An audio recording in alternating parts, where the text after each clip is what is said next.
assinaturas que foram encaminhadas e invalidadas injustamente pelos cartões. Nossa, Deus.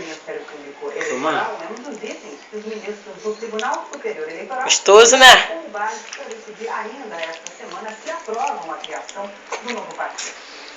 O ministro da Integração Nacional, Fernando Bezerra, entregou o caso hoje a uma Rousseff. Nossa, tá nervoso. O partido que decidiu sair do governo por causa das eleições do ano que vem.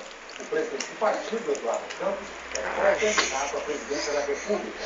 O atual secretário de Infraestrutura Hídrica, Francisco Teixeira, assumiu o ministério interinamente.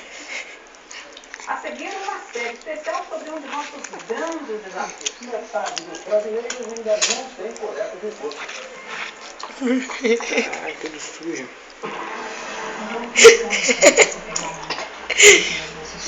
Chega, dá um tempo, dá um tempo, dá um tempo.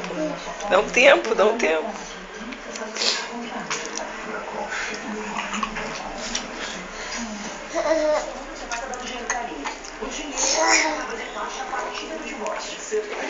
Certeza, é o maior fato é que o Pacto Soberano foi visto no Banco Maria. Nesta terça, Amor da Vida.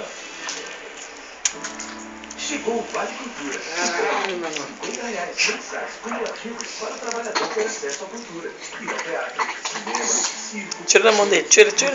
Instrumentos musicais, revistas todo cagado. Para isso, a sua empresa Já era. tem muitas formas de Pô, muito. fazer.